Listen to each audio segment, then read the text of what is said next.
What's going on, guys? It is Thursday night, September 17th, and the voice you're hearing, it is Ken Miller. Yes, I am hosting for the second time this week because James decided he wanted to do comedy and stuff, and he wanted to hang out with Carlos Mencia and hang out till 6 in the morning because James that famous. Well, welcome to Real Laughs. This is your host, Ken Miller. He's chilling at home. I got my main man, Miguel Colon Jr. What's up, brother? What's poppin', man? I'm good, man. What you smoking this weekend? Son, I don't know, man. I've been thinking about a macaroni and cheese. There's a macaroni and cheese recipe, but I also might be doing comedy this weekend, and this one of the ones is like 3 or 4 hours, and I don't usually weekends that I'm free is when I smoke something that I want to throw something for you to smoke that I saw on YouTube. It was smoked meatballs with veal, beef, and pork. Okay, I do that. Yeah, and the guy put a little jalapeno and onion in his. Like he put the jalapeno black in jalapeno black, baby. Album drops next It's week. Noir. Jalapeno Noir. That voice you just heard is my favorite white brother on the planet, Mike Hurley here. What up, Michael? Oh, man, just getting over celebrating Flo Rida's birthday all day yesterday. I was out to all hours. Let me tell you, I'm glad that his birthday is definitely September 16th, because I cannot do that again. Mike throws his foot up. He's got the boots with the fur. With the fur, baby. Mike, the only dude the whole club was looking at me. Mike was like, hold that, dudes don't wear apple bottoms? What is what? Wait, hey, if you got it, flaunt it. I'm about to say, when you got an ass like Mike, he's like, it's all I can wear. You know? I make Uggs, yays. Yo. Oh my God. And the dude I'm about to announce got no ass at all. None. My main man, James John. What up, brother? What's going on? I don't need ass. My wife got it all. That's how I do. You're the only guy I know that needs suspenders to keep a thong up. Son, that's true. John, Bro. It's so funny because every time James do that joke, the thong be falling off. I'm like, yo, pull the thong up. Dude, I think everybody on this feed has been with James after a gig when you stop to grab something to eat 2 hours after the show, and he's like, I'll be right back when you get to the restaurant. It's like, what's up? He's like, I forgot to take the thong off. So he's like at Denny's pulling off. Mike, best show I did with James, he forgot he wasn't wearing the bra. We were at Visani's, and he made the joke and popped the shirt off, and nobody was laughing. They were just kind of looking, and then he touches his chest, and he's like, well, I'm not wearing my bra. And then just like that. Just like that, yeah. We were in the booth. Vasani's got that booth where they film it. Yeah. And I saw the bra in the bag because I was going to go set up James's table and stuff with his merch. And I saw the bra in the bag, and I was like, oh, he don't. Because there's been times where James forgot the bra. He knows. He's like, forgot to put on the bra. So he just does the joke and just, does the bottom or whatever. Or there was a time he didn't have the panties, so he just didn't. So I'm like, oh, James forgot the bra. And then I'm looking at him up on stage, and I'm like, James has no clue he forgot the bra. And I'm watching it, and I told all the people from Vasani's, the club staff, I'm like, come in here right now. Everybody watch this. I was like, because he has no clue he's not wearing the bra, and he's going to do the joke. And y'all know James, he's on train tracks, man. Like, 20 seconds into autopilot. 20 seconds into the bra joke with no bra on, he's looking at the crowd like, why aren't you laughing?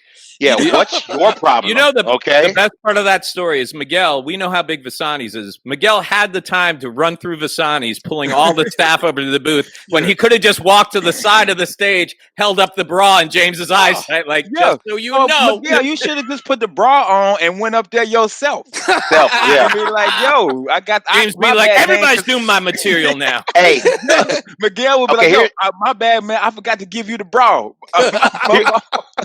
The thing about Vasani's, though, Vasani's is all gray hairs. It's all old women and old dudes. So my breast was the best looking breast in that room that night. You know how many free drinks I got? Zero. None. They were like, I like the black breast. I like what he's doing. James, real talk. I'm gonna say this for the last segment. I want to know the origin of that joke. And each one of you guys, I want to know the origin of your favorite joke. We'll say that for the last segment. We'll say it for the last segment because I'm always curious to where, like, what gave you that? Because that's a joke that that takes some balls. It really does take some balls. It does. To show your body in a thong and a bra in front of a group of strangers. But we'll talk about that last segment. So we're gonna go ahead like we always do. We do birthdays. It's September 17th. Happy birthday to Patrick Mahomes, who is now the highest paid player in the NFL. He's also the Super Bowl MVP for the Kansas City Chiefs, and they beat the hell out of Houston yesterday because NFL is back. I don't know if you guys are watching. Yes, it is. But back, With and they have some really good games. Wait, what? With fans too. No, they're not. No fans yet. No fans. There was no fans in the stands yet. It's just, they piped the sound in.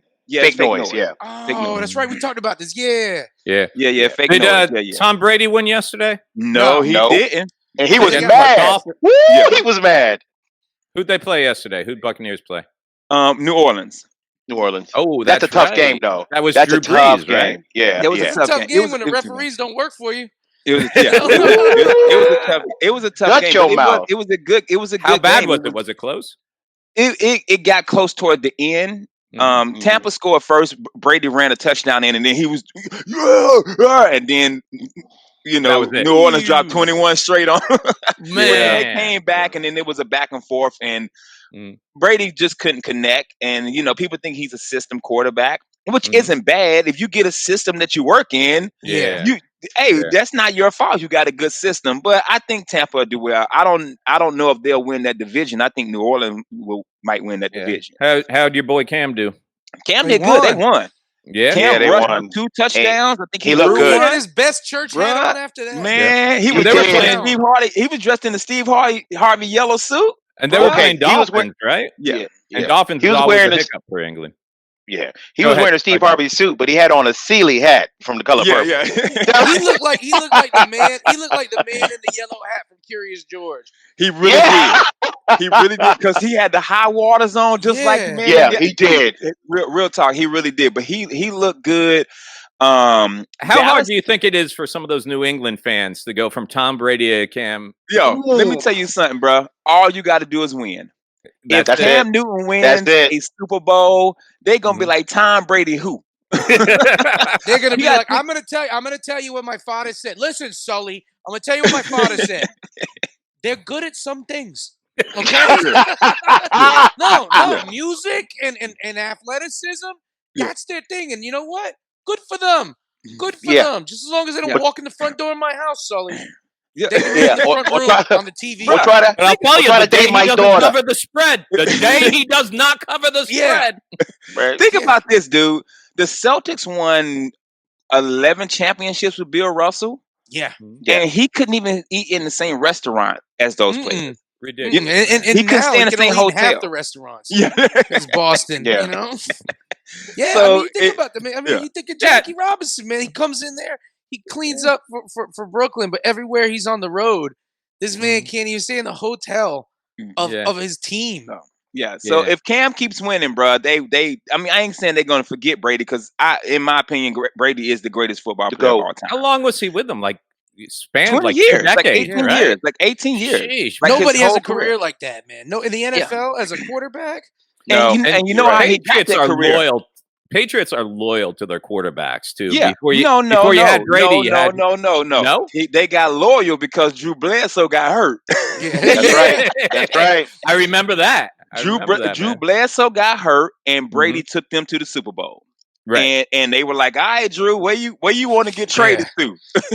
Anywhere you want, kid. It was pretty much any given Sunday. They're like, "Bye, Cap. We love you, but you're done." And then the year Brady got hurt, Elvis Gerbic was their quarterback, their backup. I think it was Elvis. I could be wrong, but he was their backup quarterback. Took them to 11-5. They didn't make the playoffs at 11-5. And the next year they waived that dude and brought Brady back. Who was the kicker? Was it Nick Folk was their kicker? Because it was for years. It was always that extra point that got the Patriots. No, that was the Colts. That was Adam Vinatieri. Adam Vinatieri, that was Adam Vinatieri for years. He kicked for it for years, and then I think he went to New England. Mm-hmm. It was something weird, but yeah. So Patrick Mahomes' birthday, the greatest NBA coach of all time. Happy birthday to Phil Jackson. I think his birthday was the 16th. I'm sorry, bro. Because I know him and Flo Rida hang a lot. We're gonna get to Flo Rida. I feel like Phil Jackson's birthday is celebrated in black churches. Oh, son, it is. We do. Somebody got a Phil Jackson fan. They do. Ooh, Lord have mercy. Six championships with the Bulls and 4 with his 10. He got a championship for every finger, and I think he won one with the Knicks as a player. The only time the Knicks ever won a championship. I remember Chris Rock had the joke that the next great black leader should be Phil Jackson. He's like, he won't get us to the promised land, but he'll take us to the playoffs. Also, happy birthday to Malik Yoba. You know Malik Yoba from New York Undercover. Mm-hmm. And pretty much any TV show he's in now, he gets killed off in the first season. Me and my wife noticed that. We were like, yo, Malik Yoba dead already? He get killed off in the first season. One of my favorite Tar Heels of all time, Rasheed Wallace. Happy birthday to Rasheed Wallace. Rasheed Wallace. One of my favorite MCs of all time. Happy birthday to Dougie Fresh. Oh, Dougie Fresh birthday. And the real birthday for the day, no matter what Mike Hurley he said, happy birthday to Florida, aka Florida. Ken, I got one last birthday. Man.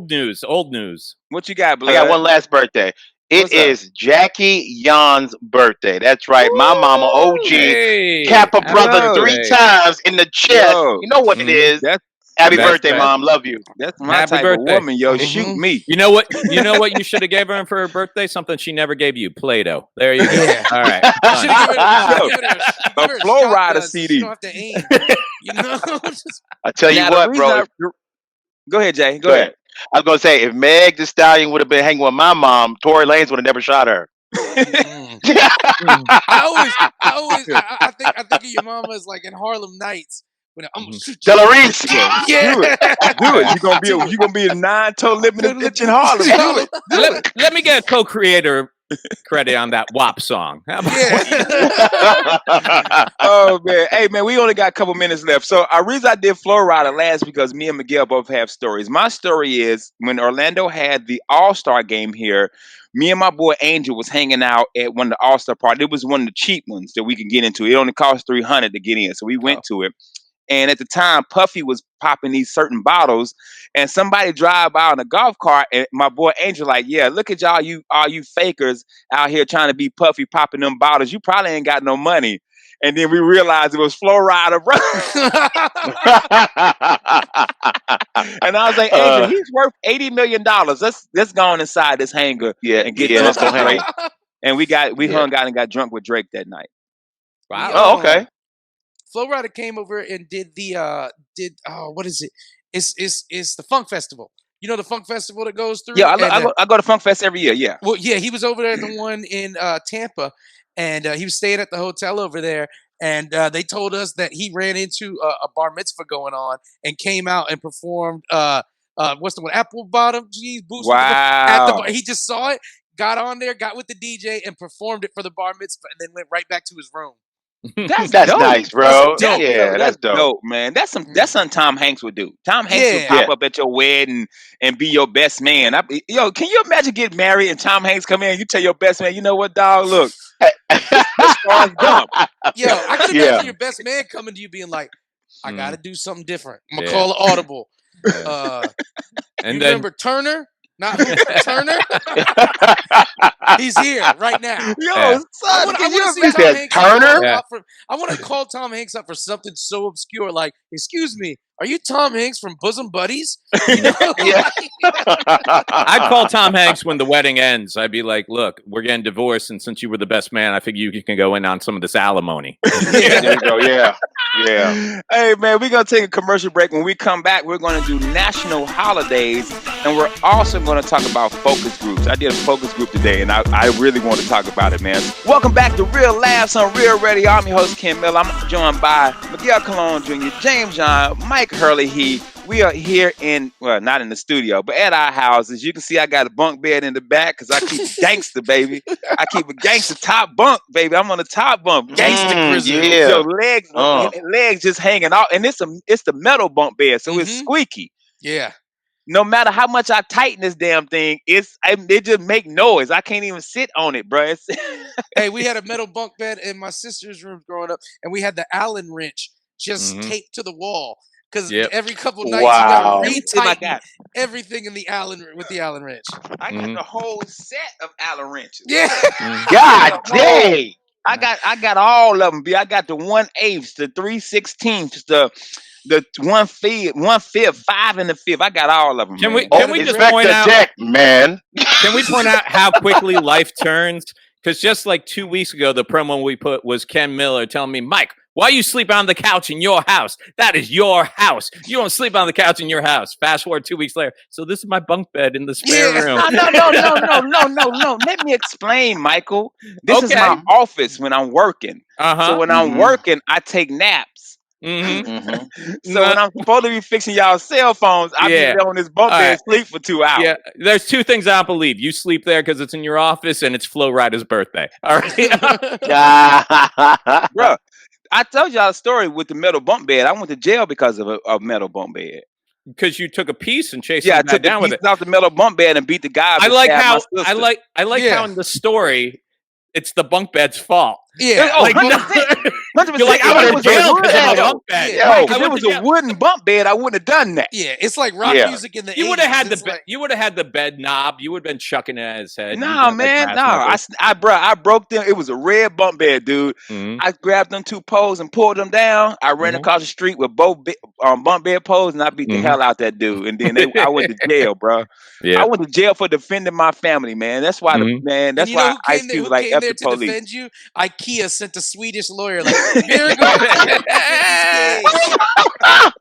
We're actually surprised he didn't kill himself taking our furniture apart. We have a history. First of all, the Spergen is one of our best beds. That's right. Son, you made liquor come out my nose, B. This dude said the Spergen, B.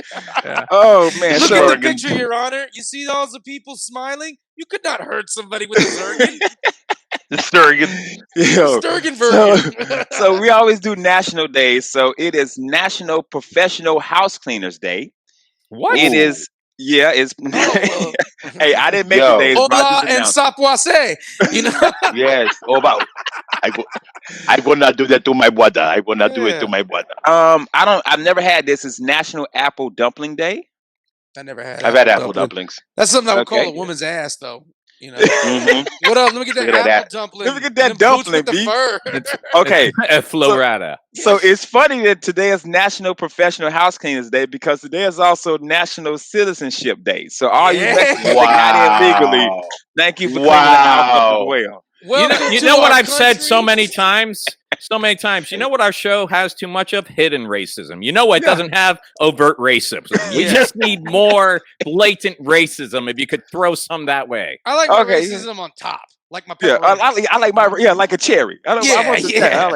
It's also National Monte Cristo Day. Okay. That's my like favorite a movie, grilled Monte Cristo, right? I think it's so. It's like a fried, or what is it like? It's a battered sandwich. And fried sandwich. I always get food, bro. I always get some food days. I think every day is a food day. It is a food day.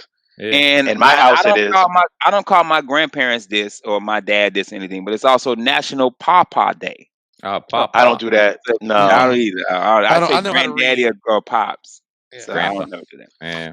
So what I want to talk about today, man, and you guys said you also took part in is focus groups. Yeah. Yes. Or doing like online surveys and stuff like that. I've been doing online surveys and focus groups for this certain company for probably 10 years. And today I did one on COVID. So this company is releasing a new product for you to be able to go get tested for COVID like right away. Oh, and nice. I'm on this thing, and it's a Zoom call because we can't meet each other live. It's a Zoom call. And when I tell you, you can tell some of these guys have never used Zoom in their life. One guy was at Subway. He was working. Mm-hmm. He making a sandwich on everything I love, bro. I almost took my phone, and if they wouldn't have saw me, I would have recorded it.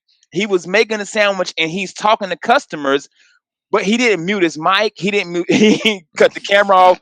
The moderator is dying laughing, bro. Mm-hmm. And he's like, so you want lettuce or cheese? You want that heated? Like he's doing this whole, like, he's really making the $5 foot long. Another guy, dog keeps barking the whole time. Dog keeps barking. So while he's answering the question, he's opening dog food. Mm-hmm. Yeah. Coronavirus. Because coronavirus. Do you guys not know how this works. One guy phone keeps going off, and I'm just like, no. Do you guys not know how focus groups work? You're supposed to shut your ass up and answer all these questions.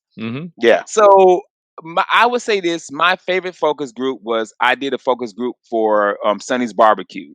And we got to taste barbecue. I did one for Olive Garden where we got to taste Olive Garden food. And I did one for 7-Up when the new 7-Up came out with a 7-Up cranberry. Was it Godfrey in the room just staring at you? Yeah, right. Yo, 7-Up yours. You know what I mean? Yeah. So if you guys have done a focus group, Mike, I'll start with you. Mike, if you've done a focus group, what was it and what did you do? Yeah, man. I actually have a buddy. She books the people for those focus groups, and they were holding them down at Old Town in Kissimmee. For a long time, they had a little office down there. So every time they had a new focus group, she would call me up and she's like, "Hey, are you a homeowner?" I'm like, "No." She's like, "Okay." And then 5 minutes later, "You want to come in anyways, make $50?" I'm like, "Yeah." So you would just go in, sit down with the guy, and he'd show you like 3 different faucets and just be like, "Which one do you like?" The one in the middle. "Why?" "It's silver." "Okay. Good. Take like that's so simple. It's easy like money. It is. It's funny, but when it almost makes you like every movie you see where a guy goes to a therapist and says like really nothing, but then the guy starts writing a paragraph. You're like, "What are you writing? What are you writing? What's going on?" That's how I felt with every focus group. He's like, "And how often would you say you take a shower?" I'm like, "At least once a day, twice if I mowed the lawn."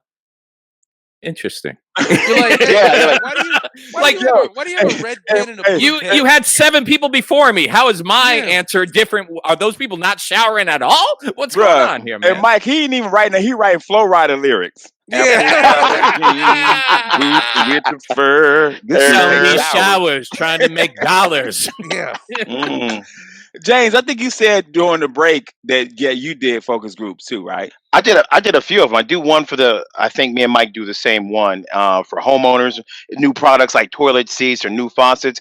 But the most interesting one I did, I think I might have got a comedian television show canceled because it was at Universal Studios and we were watching Whitney Cummings' first show that she was on, that sitcom, Whitney. Yeah.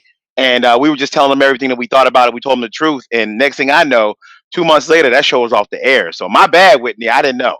I thought. I actually thought that show was funny. Whitney, you're testing well in all markets except for one chubby black guy in Orlando who said no. So we really can't lose the chubby black guy demographic because we do a lot of snack commercials. So sorry, Doritos is like pull the plug. James, what did they pay you for that one? I'm just curious. More than Whitney got paid for the first season. I think it was $50, but it was me and my wife, so that paid for lunch. Yeah, Mike, what was the most you made? Because I'm curious. Because I've made $500 on one. Wow, no, the most I made was like 75. But when I worked at Universal Studios back in like 2000, 2001 at the Confrontation ride, like, dude, we were making no money. We were broke all the time. But they did the interview thing, but they did it in portables on the back lot. So me and my buddy, when we would go on break, we would just change back into our street clothes. And the people over there knew us, but you weren't allowed to survey employees of Universal. So we would change into our street clothes, go over there, and they knew us. But the people running the interviews, they don't care if you're an employee. They just got to get a certain number a day done. So we go over there and they pay us $5 for a 15-minute thing, and then we could go get chicken nuggets on the back lot, and that's how we ate lunch like every day while I worked. Yeah. See, mine was $500 because I did one where for 2 weeks it was about cleaning products. So the survey was the focus group was about men who also helped around the house. So we had to do videos of ourselves cleaning something every day for like 2 weeks. And then once we were done, we had to go to a hotel off of iDrive and sit in front of a panel of people and tell them what was our favorite cleaning product, why did we use it, how do we clean up. Like it was and you deserve $500 for that because that was pretty. And when that was the job. And when we left, they gave us like, matter of fact, it was almost 2 years ago. I just realized they gave me a box of chocolates. It's downstairs sitting on my counter. I'm like, I don't even know why this is here, but I made $500, bro. Yeah. I love the thing. So Miguel, you've done a focus group? Yeah, I used to work in the Florida Mall and was it Simon's Malls and stuff like that. They would always have like in those little back areas, focus groups for products and things like that. And I used to do them all the time because I would hear about them. The girl would come in, and it's the same thing Mike said. She would come in to eat lunch, and she'd be like, "If I can't find anybody, you want to come do this one?" And I'm like, "Yeah." Because what they used to do was they would, in the ones they did in the mall, they paid you out with a mall gift certificate. But I could use that mall gift certificate and change it out to cash for my register because we used those in the restaurant. So they didn't keep big details. So every time I'd come in with a different name and stuff because it was like they were writing me a check or giving me something. And what's funny about him is like she would talk to everybody with their name always. She would be like, "Mike, what did you think about the video we saw from the Doritos ad?" And you'd be like, "I liked it. Thank you, Mike." "Miguel, what did you think about the Doritos ad?" And I'd be like, "I liked it. Thank you, Miguel." "Natasha." And it was so weird and like, yeah. And they would ask weird questions, be like, "Were there any colors that you remember from the ad?" And sometimes I'd be like, "Blue." "Okay. There was no blue in the ad, Miguel." And I'd be like, "I don't know. I'm just trying to cash this goddamn gift card." Dude, Miguel, just point out that gift card thing. Like restaurants, when I worked in them, every year around the holidays, they do things where they try press gift cards because they know most people don't even come back and use them. $25 gift card. So you get the bonus for every, if you buy $100, you get like a $20 gift card free. So as a server or bartender, I would buy gift cards because for every $100 I bought, I was getting 20. And then I would just use those to pay cash bills for the next however long. Yeah. I would go to Europe every March on those. I lied to you not. For 4 years, I went to Europe after gift card season. There's money. And it got to the point, Mike, where I wasn't even cashing them. The UPS driver who would bring them would give me a box. I'd be like, "Where are the gift cards?" He's like, "Here's all the stuff." I'd be like, "Cool, thank you very much." The other thing I did, by the way, they don't pay. They used to pay you with a check. Yeah. Now they only give you like a Visa gift card now. Yeah. Well, yeah, these were restaurants though. We were buying gift cards for our own restaurant. But the other thing I did when I first got my Square, you know how people would give people gift cards for Christmas, but it's not cash. So I had people who would have gift cards. Not even me. I tell people, I'm like, "Dude, I'll cash that out for you, but I'm going to charge you $10. They gave me $100 one. I take off the fees and $10 for myself. Here's your $87 or whatever else. They're happy. I'm happy. We're good. Yeah. Wow. You can do not it a bad racket too now. Look at Mike, straight criminal. Well, everybody has a Square now or some sort of reader. So that is true anymore. Yeah. That's true. Well, look, man, we're going to hit a commercial real quick. When we come back, I want to talk to the guys about their favorite joke and how did you come up with that joke. So we'll be right back on Real Laughs on Real Radio.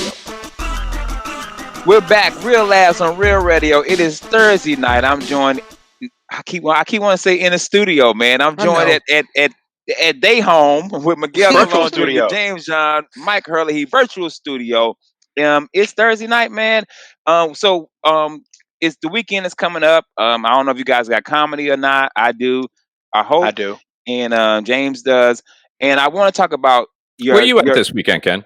Maybe the Improv. I might. It depends. If Tommy Davidson doesn't bring a feature, then I'll be featuring this weekend. Nice. So I'm kind of on standby. Nice. Because last year, thank God for Tony Black. Tony Black just happened to be there. And they didn't have a feature, and he ended up getting the feature. So it's one of those shows where whoever there is like, "Oh, we need a feature." Right. Okay. Well, I'm here. and where may you be at? It's funny that we live in a time now where it's like you don't know. Yeah. Like I understand the improv thing, but James, you're in a situation where you're booked, but where are you supposed to be this weekend, man? I'm actually going to be performing at a club that's partly owned by our former Real Laughs host, Mr. Devin Siebold, at the Laugh Out Lounge. New club out in Lounge. Winter Haven. Where's it at? Winter Haven. Winter Haven. Cool. Yeah. I'm supposed to be there with Mr. Ryan Holmes from Monsters in the Morning. Show Thursday, 2 shows Friday, 2 shows Saturday. Oh, nice. Cool. Nice, so let's hope that happens. Word that is open yet, or?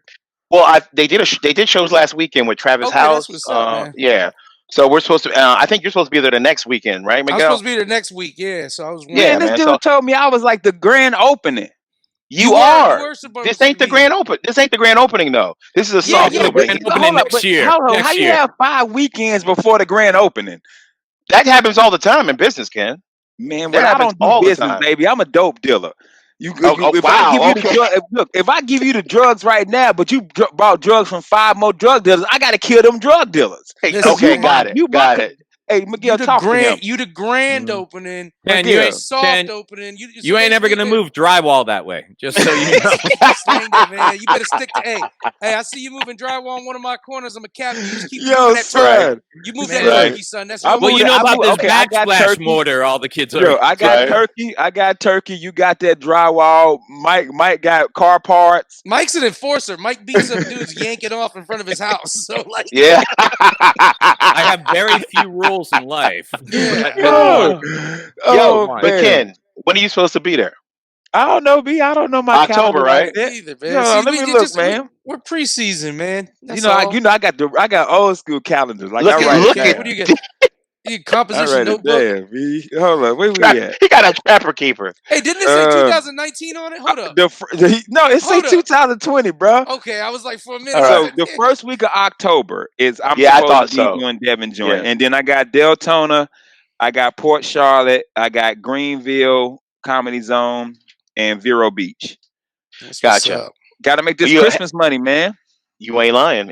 I am not headlining. Can you believe we already in September, man? Like I have not worked in 6 months, bro. No, because March took 7 years. Yeah. It took us 7 years to get out of March. Matter of fact, when COVID hit and we went home in March, it was like March 14th.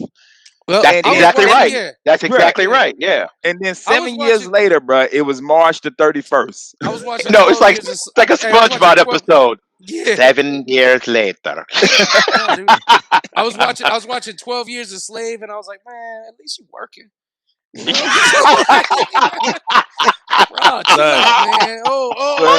At least you working. Anyway, man. So really, real talk. We were talking about James forgetting his bra or his underwear at the beginning of the show, and that's like James' signature joke. Everybody know James for that joke. So I always wonder how comedians come up with their favorite joke, that signature joke. So James, we'll start with you because it's pretty much about you. It's your closer. It is the one that destroys. When did you come up? How did you come up with that? Well, actually, I started with a joke about a fictional ex-girlfriend named Regina. I used to talk about I like big women, and I talk about you always know when a big girl gets to a club. You know how you know? Because she lets you know she just arrived in the club. Remember back in the day, women would come in and be like, "Oh, girl, that's my jam," all that. So I would do a joke about Regina and say a couple things about how she drops it like it's hot and all this stuff, and went through this whole thing. And then I said, what if I took it to another level? What if instead of me just describing it and getting some laughs, a little bit of laughter, what if I try to make it a bigger joke? What if I visually show them what I mean? And at that point, I was 350 pounds. So I was like, what if I actually, I was a big boy. What if I put on a bra? What if I put on a thong? And at the very end, the last moment, I get some music to play and I strip out of my clothes and they see me standing there in the outfit that I've been describing all this time. So I remember the first time I did it, Ken, I was at that old bonkers room that we love so much at Universal Studios, City Walk. I was at City Jazz, man. That was an amazing club. The first night I did it, Ken, I was an MC, by the way.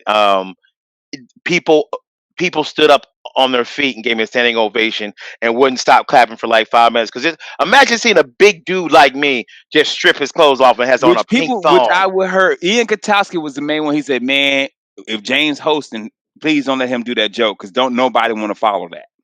Yeah.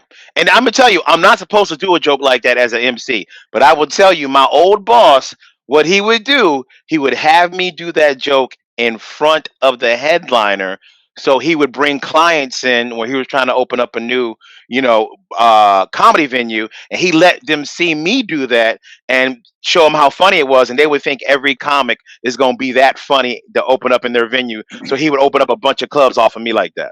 So that's why I used to do it. He did. He really did. Because I made lots, not lots, but I made good money off of that guy in my early days of comedy. Yeah. I really did. Sir. I used that room too. I would try to get booked in the first couple weeks of that guy's rooms because I didn't know how many more weeks some of them rooms would have. Yeah. So which is crazy because he would have like 10 rooms. and like 4 or 5 of them would last for years, but like 5 of them would last for like a couple of months. So you wanted to get in early. Yeah. And sometimes the rooms that lasted years, you're like, how is this room still going? here? Yeah. And then other rooms, you were like, this is amazing. This is going to last hours. Yeah, and there was no consistency. Some rooms you'd be in, like, I took Charlie Bowie with me. His first gig with that company was in the Midwest. We did like the fairs? Milwaukee. We did the Potawatomi Casino in Milwaukee. Dude, that's my room. His first gig ever. So this was Charlie's first gig, and he was like overwhelmed with how nice the stage was, the sound, the audience, how they treated you, the hotel, the gang fed, the VIP treatment. And I looked at him, I'm like, it's not always like this. And then the very next week, we were in a bowling alley with 4 people. So same company. This guy, you got to hand to him. He will put a club anywhere. Man, you be online at an abortion clinic, like, hey, I'm going on. You'll be working a truck stop bathroom. They're like, look, they do 6 shows a night because we only seat 4 in here. Yeah. No, crazy. Not that one. I'll go to the third stall. That's where the comedy show is. It's crazy though, man. When I started with them, it wasn't like that. No, it wasn't. It wasn't like that. Here's why. It was like really great clubs when I started. I call it the golden era of the, and I don't want to. I ain't gonna drop the name. Here's why. Of that club. They were here. When you can actually stay and see your product, you take a certain care with it because you see it. You got a relationship with the manager where they call you directly, so you got to answer for certain things.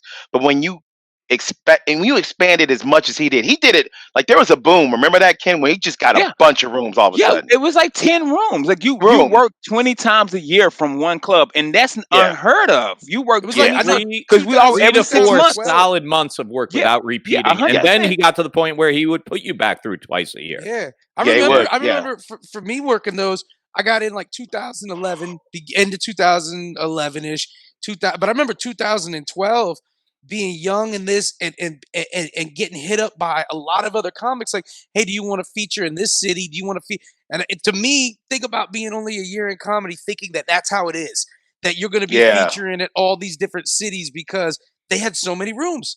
They had so many. Once you were in, you were in. Man. And I remember, in fact, I did the Why Not Lounge. I remember this, Ken, because I didn't know you, but I'd heard about you. My favorite club. And I was featuring for Jersey, and it hadn't gone through with them. They hadn't approved it. And I was featuring, I was like 3 or 4 weeks in, and I had good 20, but if you wanted me to do 21, I was dead. You know, like, and I remember Ken walks in, and I had seen you perform, Ken, and I was like, oh, this Ken Miller, I heard about. And Ken walked in, and you like, hey, B, I'm on the phone with Margaret. If you ain't funny, that's it. That's what you said to me right before I go on. And I'm like coming up to shake your hand like, oh, this Ken Miller. Man, this guy's in the seat. Hey, B, I'm on the phone with Margaret now. If you ain't funny, that's it. You know, and that's my dog. A lot of people didn't like her, but that's my dog. But let's get back to it. Mike, your favorite joke, and how did you come about it? I don't know. What joke you want to hear? I would say my favorite joke of yours is the breathing. Your parents are breathing joke. That's probably my favorite joke of yours. Yeah, that actually happened in a way. And the joke basically is that my mom had 3 boys, and she would come in every night and check to see if we were asleep and not up and talking and watching TV and playing around. And we would pretend to be asleep because we didn't want to get yelled at. So she would come in and put her hand on her back to see if we were breathing. And after I realized that that's what she was doing, check and see if we were breathing, I decided to be like just sneaky and start holding my breath to kind of freak her out. And she never freaked out. Like the joke ends with her whispering in my ear, like 1 down, 2 to go. Like she's happy I'm dead. But truthfully, what happened is she would just put her hand on my back. I wouldn't be breathing. She put her hand up and down the entire length of my body, looking for signs of life. I wouldn't be budging. And then she'd just leave. And I'm like, lady, I'm literally giving you no signs of life.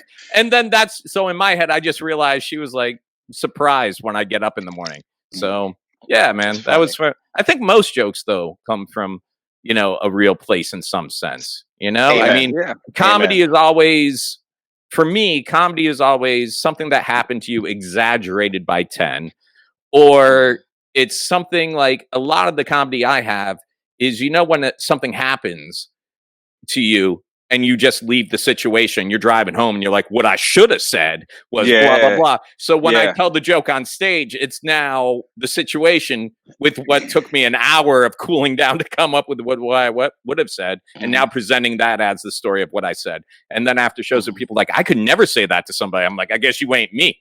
I'm just a beast. I was going to ask Miguel his, but I don't know where the hell he went. He done dropped off. So he got nervous because he didn't write any of his jokes. Yeah, right. He's like, I'm done. For me, mine would be the rapper joke. My favorite joke now is about my son being a rapper. It's my favorite joke. It's my favorite joke. And my son is really a rapper, and he really raps about gangster stuff. He raps about killing and shooting. And I'm like, yo, you live in your mama got a good house. I got a good house. I'm an HOA president. You know what I'm saying? She the HOA president in her neighborhood. Like, you can't be. You went to Lake Brantley, which is like an all white school. My son's scared of geckos. Like, you can't be a gangster rapper and a lizard come in the house and you like, Dad, I can't sleep in the room. It's a lizard in there. I'm gonna sleep in your room. Can you go sleep in my room? Funny. And I gotta catch the lizard. So my favorite joke is about my son being a rapper and all these tough lyrics he rap about, and he's not even a tough kid. You know what I'm saying? He's not a tough guy. He's like 6 feet tall, maybe 140 pounds. I was like, Junior, I grew up in the hood. I grew up with some gangsters. I grew up with some real. I grew up with like 5 of my friends in jail right now for murder, like real murder. Like, I grew up with some real thugs. I said, boy, you grew up with the kid that worked at Jeremiah's ice cream shop. Like, you didn't grow up with no gangsters, so stop rapping about gangster stuff. So I'm trying to get him to learn how to rap. Like, he can be like a J. Cole. You can still rap about where you grew up and where you live and not be soft. Well, it's it's funny because it's kind of the same thing with comedy. You can tell when people aren't being authentic to who they really are. Yeah. Like when they're up there saying stuff that they just think is funny and they get off stage. I'm like, dude, are you really like a womanizer like that? Do you really beat your girl when she gets out of line? She's like, no, I love my girl. I'm like, then why would you even joke about it? Yeah, why would you even joke about it? Get up there and do jokes that are you. Be yourself. When it comes from a true place, you're going to tell the joke a little bit differently. You're going to put a little bit more into it when it really happened. Like, my favorite joke to do right now is not my thong joke. My favorite jokes are all my jokes I have in the beginning of my set about my kids, because it all happened. All those things I get to do about them, I tell it with a lot of zest because it really did happen and it was a true story. So. Well, hey, man, we come to the end of the show. I am at the Orlando Improv this weekend. Maybe. I hope, maybe. James, where are you at this weekend? Maybe. I'm at the Laugh Out Lounge and Winter Haven. Maybe. Michael, where you at this weekend? I'm going to be where you guys end up, home. So. Oh, man. Hey, man, we want to thank y'all so much for listening, man. It was such a fun week, man, this week, man. I'm Cam Miller. We got James John. We got Mike Hurley. We're Real Ass. We will see you next week. Thank y'all for coming out. God bless you and good night.